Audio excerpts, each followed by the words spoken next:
네, 개념 폴폴 이관우 건국대 상어교양대학 교수와 함께합니다. 어서 오세요. 네, 안녕하세요. 가는 날이 장날이라고 엄청 추운 날 오셨습니다. 오시는데 네. 고생 많이 하셨습니다. 네. 춥더라고요. 네, 옷 단단히 껴입고 오셨죠? 네. 자, 어제 이재명 민주당 대표가 김부겸 전 총리하고 만났어요. 이 자리에서 가장 많이 나왔을 법한 단어가 통합인 것 같습니다. 또 이제 언론 그 브리핑 이런 걸 보면 또 통합 이야기를 많이 한 걸로 돼 있던데 오늘 좀 통합이라고 하는 개념에 대해서 좀 짚어봤으면 좋겠는데 국민 통합이 아니라 당 통합. 원래 당 통합이라고 하는 단어를 어떻게 이해를 해야 되느냐. 왜냐하면 당이라고 하는 게 원래 같은 뜻을 가지고 있는 사람들의 모임인데 뭘 통합하고 자시고 할 게 뭐가 있냐. 이런 생각을 할 수도 있잖아요.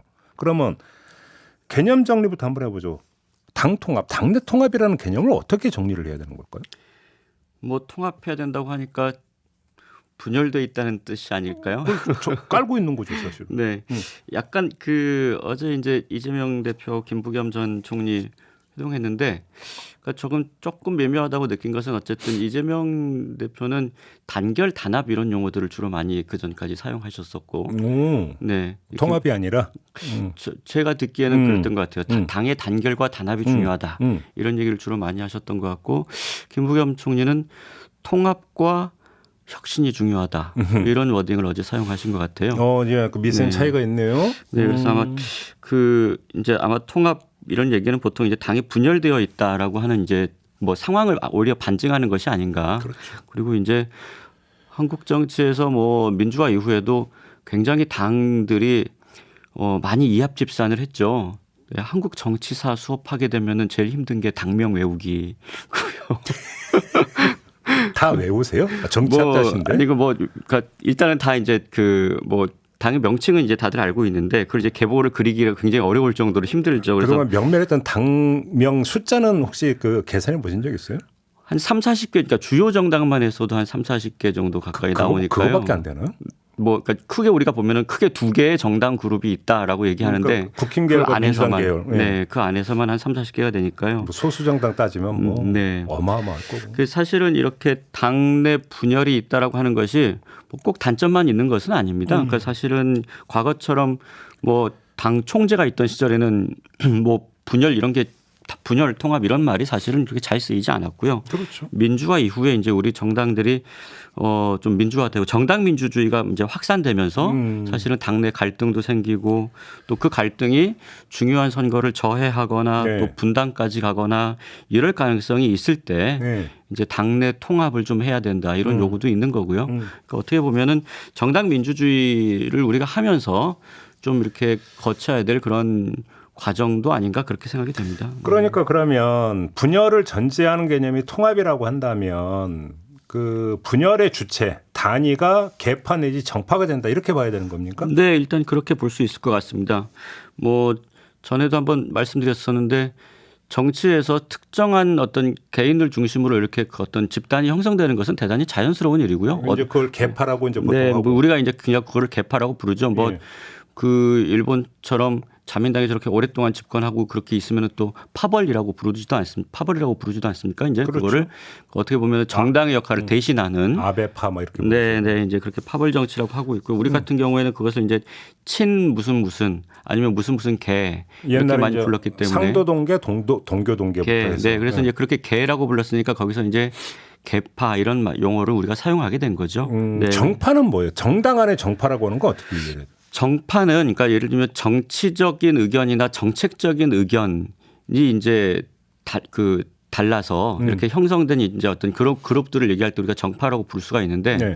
그 정파가 그 사안이 지나갔음에도 불구하고 네. 어떤 법안이라든지 정치적 판단이라든지 이런 부분에 대해서 그 사안이 그 시점이 지나갔는데도 계속해서 특정한 사람을 중심으로 이제 어떤 그 집단이 계속해서 형성되고 그것이 이제 정치적 견해를 떠나서 당내 어떤 선거 또 공천 이런 것에 이제 지속적으로 반영이 되면 우리가 그건 쉽게 하면 이제 개파다. 진보 정당에서 NLPD 이런 거 생각하면 되는 겁니까? 그걸 우리가 정파라고 많이 불렀죠. 이제 예, 옛날 예. 운동권 용어로 특정 정파다 이렇게 많이 불렀는데 이제 그것은 말 그대로 정치적인 비전과 가치가 이제 그래도 같은 당을 할 정도로는 유사하지만 그 안에서는 좀 생각이 다르다라고 이제 하는 건데 뭐 진보면 진보대로 보수면 보수대로 그 안에 있지만 정치적 견해가 다르다라고 할 때 이제 정파라고 부를 수 있는데 네. 사실 그 정파에서는 그 노선이 중요한 거지 사람이 중요한 것은 아니죠. 그렇죠. 원칙적으로 보면. 그렇죠. 정견을 중심으로 뭔가 모인 집단. 네네. 그다음에 개파라고 하는 건 사람을 중심으로 모인 집단. 뭐 네, 약간 이제 단순화한다면 뭐 두 개가 겹칠 수도 있겠지만 그렇죠. 어쨌든 이제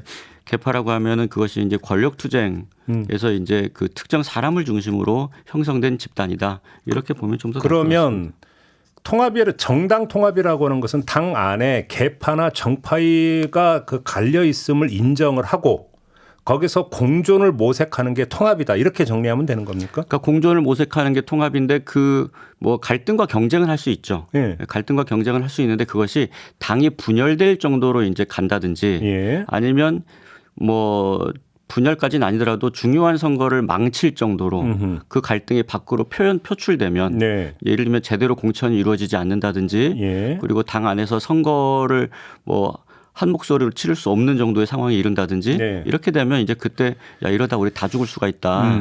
그러니까 이제 통합적인 모습을 좀 보여주자. 이런 목소리가 이제 나오게 되는 것이겠죠. 그러니까 이제 통합 말고 통일이라는 개념은 우리가 보통 통일이라고 한다 뭔가 하나로 딱 엮이는 걸로 생각하지만 그 안에 차이를 인정하는 걸 통일이라고 하잖아요, 보통. 근데 네. 이제 거기에 반대되는 게 전일이라고 하는 개념. 온전 전자를 써갖고 네. 오로지 하나. 다른 건 차이는 인정되지 않는 것. 그러니까 통합이라고 하는 것은 전자의 개념이다. 후자의 개념. 네. 그러니까 서로의 차이를 인정하고 그러면 대신에 그것이 우리가 한 정당을 깨뜨릴 정도까지 가면은 곤란하지 않느냐. 조금 전에 우리 교수님이 이재명 대표는 단결 단합이라는 표현을 많이 쓰더라라고 하셨는데 그러면 이재명 대표가 통합이라는 단어보다는 단결 단합을 많이 쓴 것은 뭔가 통일보다는 전일 쪽에 좀 어떤 치우쳐 있다. 혹시 이런 판단? 그 전일까지는 뭐 안 가는 것 같고요. 예. 네, 어쨌든 지금 뭐 일사불란 뭐 이런. 현재 상황에서 구체적으로 뭐 말씀드리자면 어쨌든 그 뭐 이낙연 대표라든지 신당을 만들겠다라고 한다든지 아니면 뭐 원칙과 상식 뭐 이제 이런 분들은 어쨌든 뭐 의견이 관철되지 않으면 당 밖으로 나갈 수도 있다라고 이제 하는 그런 의견들을 제시하고 있기 때문에 네. 아마 그런 분들에 대해서는 조금 뭐 통합이라고 하면은 조금 더 끌어당기는 이제 끌어안는 모습일 것 같고 뭐 단결 단합이라고 하면은 어떤 지도부의 그 입장을 좀 따라달라라고 하는 그런 좀 차이가 있지 않는가라는 생각도 좀 들고요. 그러니까요. 결국은 이제 그 개파나 정파의 존재를 인정을 하기 때문에 그리고 또 현실이 그렇게 작동하기 때문에 나타나는 정당 모습 중에 하나가 주류와 비주류로 갈리는 거잖아요. 그러니까 특정 개파나 특정 정파가 당 운영에 어떤 주도권을 쥐고 끌고 가고 소수는 비주류가 돼가지고 비판을 하지만 사실은 당 운영에 있어서 영향력을 행사하는 데는 한계가 있는 주류 대 비주류로 갈리는 현상 있잖아요. 그러면 주류 대 비주류로 갈리는 현상을 통합이라고 하는 개념에 빗대서 보면 어떻게 정리를 할 수 있는 겁니까? 그 뭐 특정 개파가 이렇게 당내에서 다수파가 되고 또 당권 당내 선거에서 당권을 잡고 또 이제 선거 시기가 되면 공천권을 행사하고 그렇죠. 이제 이런 상황이 이제 반복이 되는데 예. 그것이 이제 또 가장 극적으로 드러나는 경우에는 여당이 되어서 집권을 했을 때 또 예. 이제 청와대 대통령실 권력을 이제 독점적으로 갖게 되고 이제 이런 부분들이 이제 그 개파를 좀 강하게 만드는 또 네. 상호 배제적으로 만드는 효과가 있는데 예. 문제는 이제 그 부분이죠. 그러니까 그 권력을 주류와 비주류 사이에서 이제 어느 정도로 이렇게 안배해서 배분하느냐의 문제인데 그것이 독점적 경향이 점점점 강화되고 있다라고 이제 하는 게 한국 정치에서 나타나고 있는 현상 중에 하나고요. 예. 그러니까 말 그대로 그 부분이 어느 정도 지켜지면 지금 다른 나라의 이제 그 정당들의 사례를 봐도 항상 늘 주류와 비주류가 있거든요. 네. 근데 그런 경우에 있어서 주류가 비주류를 어느 정도 안배하고 배려하고 예. 또 균형을 맞춰서 나가고 예. 이제 이런 부분들이 당내에서 잘 관리적으로 지켜지는가 아니면은 뭐 특정 정파나 개파가 이제 그 당내 선거나 아니면 그 내각에서 권력을 가졌을 때 그것을 배제적으로 이제 활용하느냐에 따라서 이제 그런 경향성들이 아주 강해지거나 좀 약해지거나. 그러니까 네. 그게 이제 어떤 어두운 흑역사로서 제가 기억이 나는 게 2008년 총선 때 지금의 국민의힘에서 나타났던 예를 들어서 친박 공천 학살. 네. 그래서 친박 연대와 무소속 연대가 나타났던 현상이 있어요. 그다음에 4년 뒤에 그러니까 2016년 또 총선 때는 이른바 진박을 가려낸다고 해가지고 했던 네. 경우가 있고. 그러니까 이거는 뭐냐면 통합이 이루어지지 않은 경우로 볼 수 있겠죠. 네. 근데 거꾸로 이 정도가 바로 어떤 정당 통합의 바람직한 모습이라고 예를 들어주실 게 있나요? 저는 아무리 그러니까 기억을 더듬어 봐도 별로 없는 것 같아요. 저도 없더라고요. 아유 없으면 안 근데 되는데. 그러니까 한국 정치에서 그러니까 이 룰이 네. 이런 어떤 계파 간의 어떤 그런 그 안배가 있고 하는 룰이 민주화 이후에 사실 찾아보기가 쉽지 않았던 것 같아요. 그런데 이제 오히려 보면 그 이제 민주화 이전에 네. 네, 민주화 이전에 뭐 정치인들 뭐 예를 들면 김영삼, 김대중 이제 이런 분들 정치할 때는 비주류에 대해서 항상 어느 정도의 안배를 해왔던 것 같아요. 근데 그때는 네. 돌아보면 예를 들어서 상도동계, 동교동계가 있었고 거기서 공천 지분이라는 게 됐지만 어차피 지역 맹주를 겸하고 있었기 때문에 지역에 공천권을 주는 보통 이런 식으로 나타나지 않았나요? 그러니까 총재가 권총권을 행사했는데 그 안에서도 당내 민주주의 건정성을 그래도 상당히 많이 인정했던 것 같고요. 네. 그분들은 오히려 보면은 그분들이 자기 재량권이 많았기 때문에 또 그것도 가능하지 않았을까 싶기도 하고 그다음에 이분들이 자기 지역에서는 맹주였지만 국가 전체적으로 봤을 때 또 정당 정치 틀 내에서 봤을 때는 꼭 주류라고 보기는 어려웠던 분들이잖아요. 그렇죠. 그러니까 뭐 그 민자당에서의 YS라든지 그다음에 뭐 자민련과 손을 잡아야 했던 김대중이라든지 이런 차원에서 보면은 배제적으로 독점적인 권력을 행사하기는 상당히 어려웠죠. 네. 근데 그런 부분에서 보면 이분들은 이게 독점적 권력을 당내에서 행사하는 것이 원칙적으로 불가능하다라고 하는 것을 좀 그 몸으로 느꼈던 분들이라고 저는 생각이 들어요. 그래서 늘 너무 어느 정도 억누르면은 그것이 밖으로 빠져나가거나 당내에서 이제 분란을 일으킨다라고 하는 걸 알고 있었던 분들 같고요. 그 이후에는 보면 당내 통합이 된 경우는 통합이 강요된 경우. 어떤 경우 그런 경우? 네. 통합이 강요됐다는 게 무슨 말씀이세요? 그러니까 이제 뭐 당이 끝장나지 않을 정도로까지 하면 이렇게 그냥 압력을 넣는 거죠. 압력을 넣어가지고 네. 뭐 예를 들면 말씀하신 공천 학살 같은 것들이 이제 계속 반복되면서 사실은 모르겠습니다만 지금도 여야의 초선 의원들이 보여주고 있는 행태가 어떻게 보면은 제가 보기에는 그렇게 바람직하지는 않은 것 같아요.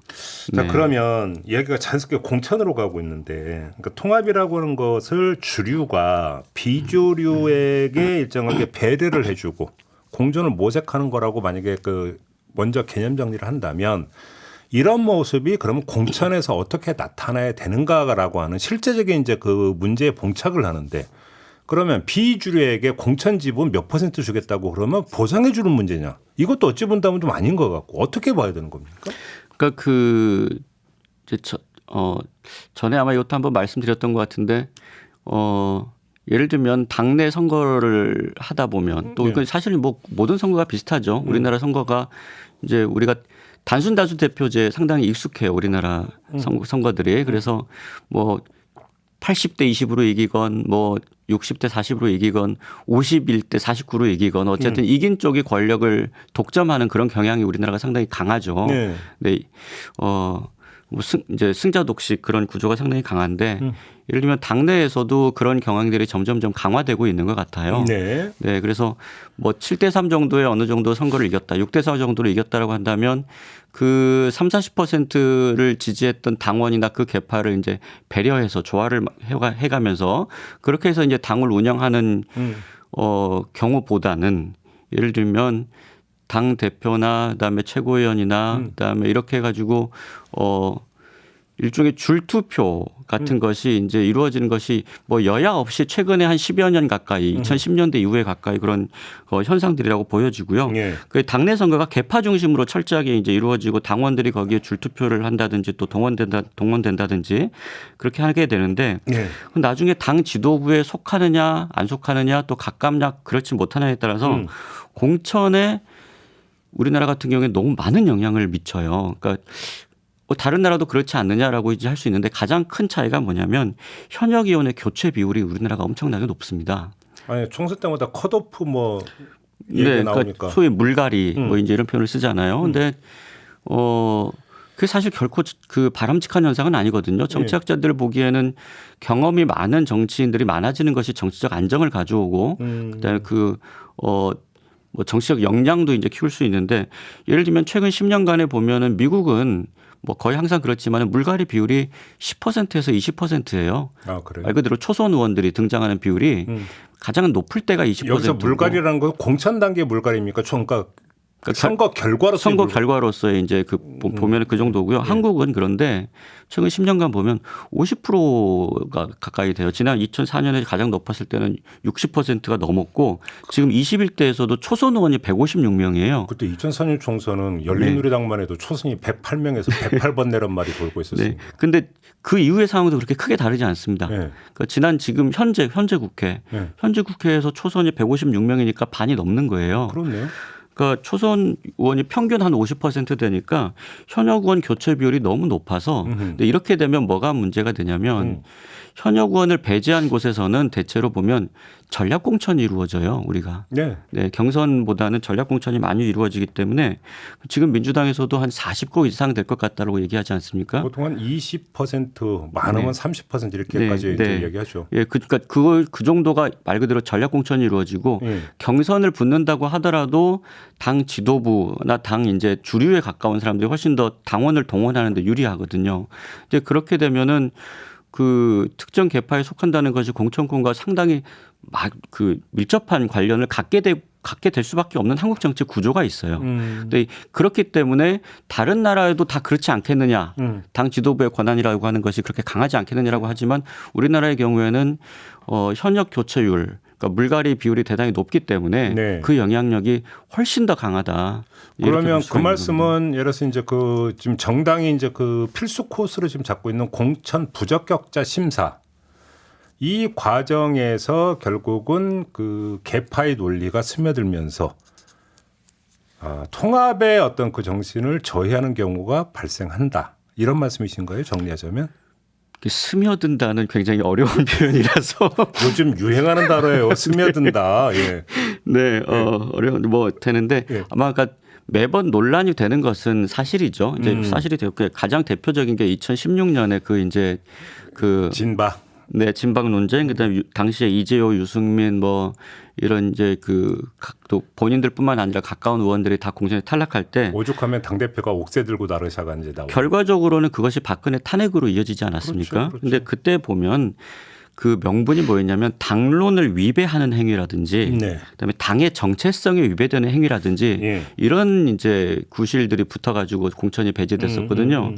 그 논란이 있었고 이제 그 뭐 이번에도 보니까 뭐 경선불복 뭐 이런 표현 뭐 이게 있고 뭐 당정 협력에 불응했다 또 부적절한 언행이다 이제 이런 것들이 또 최근에 문제가 되고 있고 기준이 되고 있는데 표현 자체가 상당히 추상적인 수준이 높아서 정량평가보다 네. 정성평가여서 보통은 시스템 공천이라고 하는데 그 시스템에 내부적으로 들어가 보면 정성평가적인 요소가 없을 수가 없죠.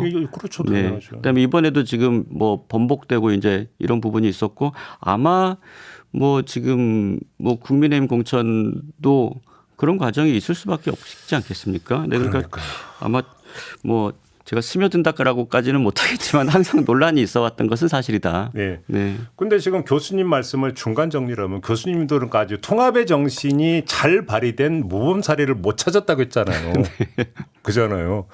그러면 정당 통합이라는 게 참 말은 좋은데 구조선 아니냐 현실에서는 어려운 거 아니냐 뭐냐면 개파든 정파든 그것의 논리는 결국은 자본의 논리하고 비슷하게 확장 논리 아니냐 이것이. 그러니까 정당 통합이라고 하는 것들이 누구도 부인할 수 없는 공자님 말씀이긴 하지만 말 그대로 공자님 말씀에 그쳐버린다. 이게 현실이다. 이렇게도 볼 수 있는 거 아닌가요?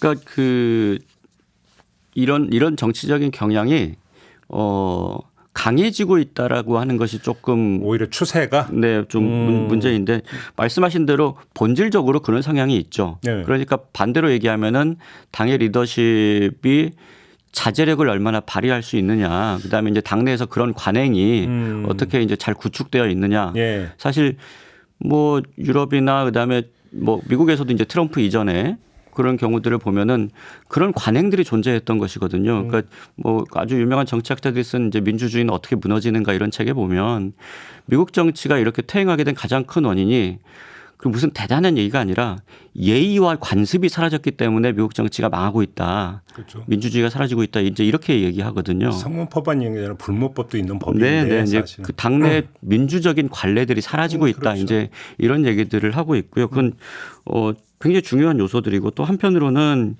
지금 여러 가지 연구들을 살펴보면 포퓰리즘이나 팬덤 정치와 분명히 관련이 있습니다. 그래요? 그러니까 그러면 지지하는 정당, 본인이 지지하는 정당에 대해서 소속감이 굉장히 강하고 또 정치적 관심도 우리가 그 정치 관심층이라고 하는 거죠.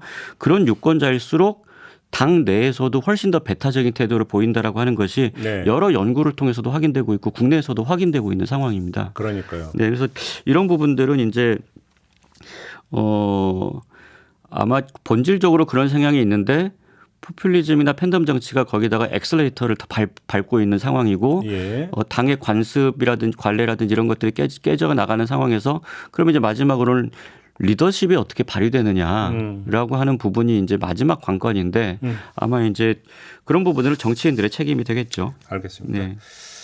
현안으로 좀 연결지어서 좀 이야기 좀 해보죠. 지금 민주당 같은 경우는 이른바 원칙과 상식 여기서 통합 비대위를 구성하자라는 주장을 하고 나왔습니다. 여기 또 다시 이제 통합이 등장을 합니다. 이건 어떻게 평가를 하십니까?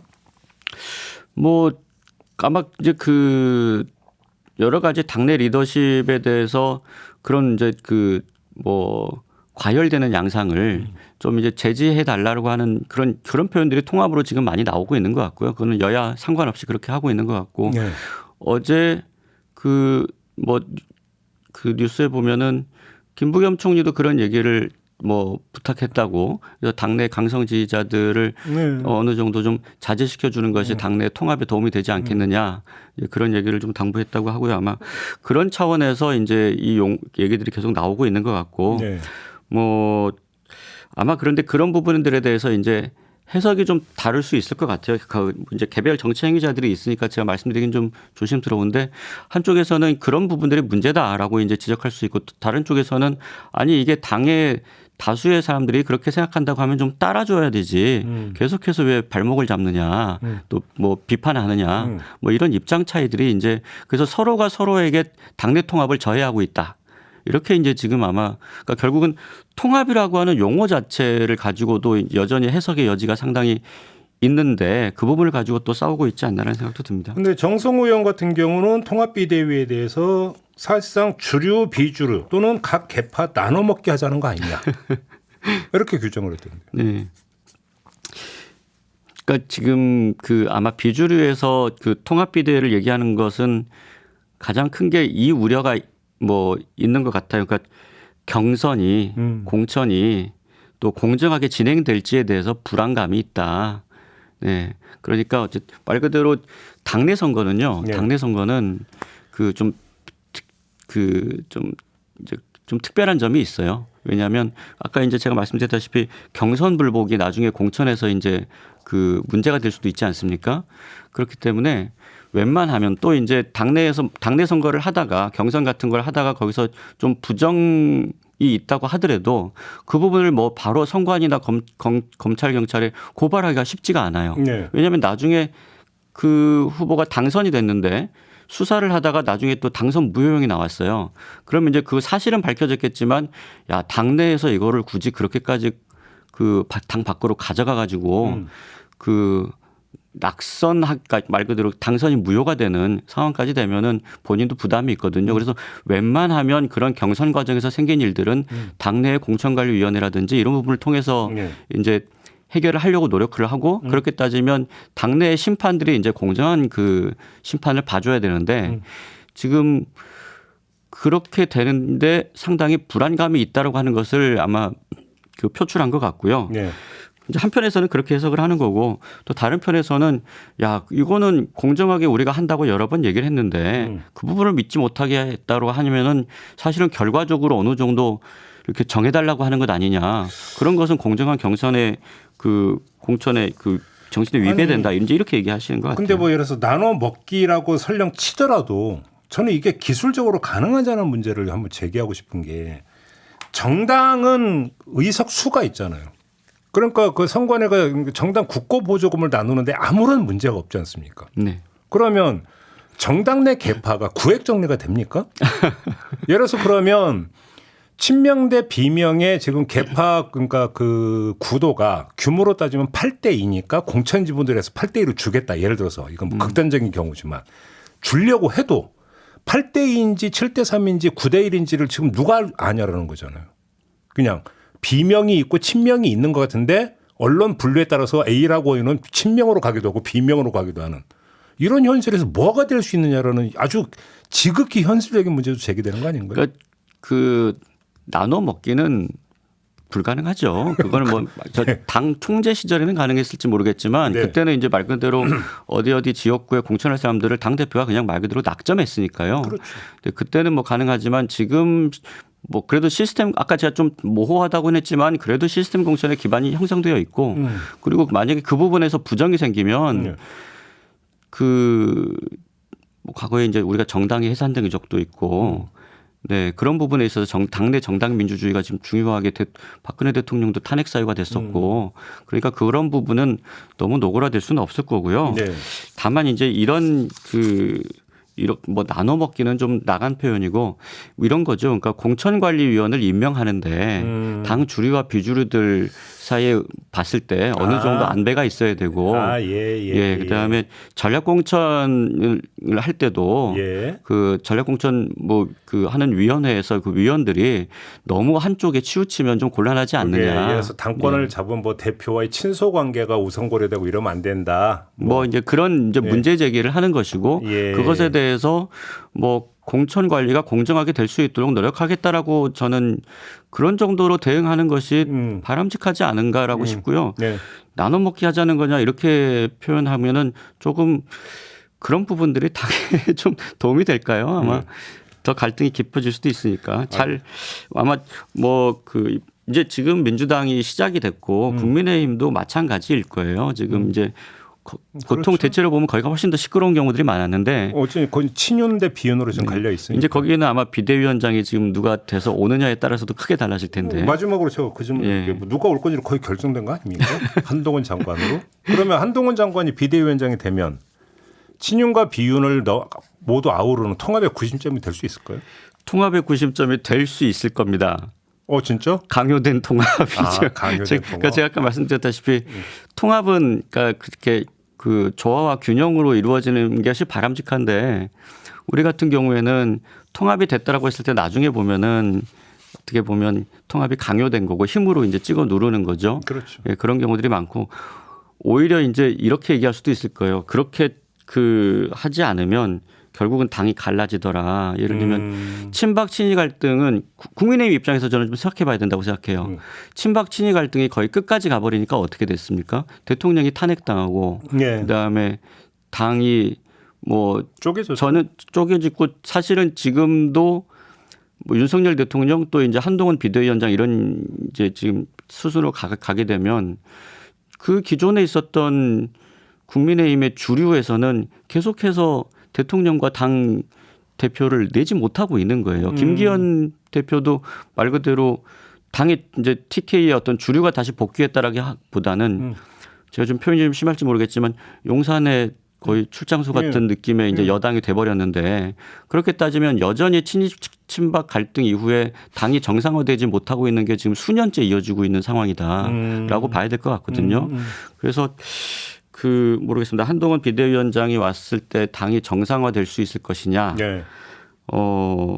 아니면 통합이 되긴 되지만 그런 통합이 강요될 것이냐. 저는 이걸 봐야 된다고 생각하는데 통합의 대상에 만약에 이준석이 포함되느냐.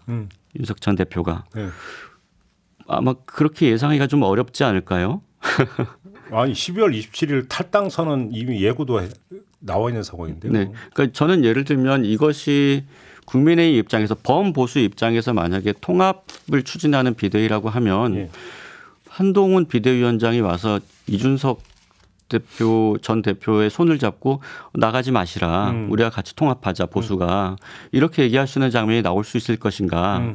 아마 이제 예를 들면 어제 김부겸 전 총리도 이재명 대표에게 그런 모습을 아마 요청하면서 통합 얘기를 했던 것 같은데 네. 저는 한동훈 비대위원장 만약에 된다고 한다면 마찬가지 상황일 거라고 보고요. 그게 아니라면 그 통합이 결과적으로 나올 수는 있겠지만 조화와 균형의 통합은 아니겠죠. 통합이라고 하는 단어를 공존의 질서라고 하는 어떤 표현으로 대체를 할 수 있지 않을까 싶은 생각이 드는데 네. 그 질서를 수립하는 방법이 두 가지가 있죠. 하나는 시민들이 공중 도덕 개념의 두체를 자발적으로 지켜서 만들어내는 질서가 있고 또 한 가지는 경찰관이 휘슬을 불면서 딱지대에서 강제되는 질서가 있고 네. 어느 쪽으로 가느냐 이 문제 아니겠습니까? 뭐 여러 가지 단어를 써보자면 공존, 네. 통합의 의미를 다르면 공존, 뭐 다름의 존중, 그다음에 조화, 균형, 또 견제도 있을 거고요. 거기에 가장 중요한 것은 그것이 말씀하신 대로 어떤 정치라고 하는 것은 이렇게 제도가 규정한다든지 이렇게 할 수가 없는 것이기 때문에 얼마나 좋은 관행과 그렇죠. 전 사례들을 만들어 나가 축적해 나가는 것인가 저는 그것이 정치의 힘이라고 봅니다. 그게 이제 전통이 되는 거죠. 사실. 네, 네, 그렇죠. 알겠습니다. 네, 오늘은 이렇게 마무리하도록 하겠습니다. 이관우 교수와 함께했고요. 저도 함께 물러가겠습니다. 고맙습니다.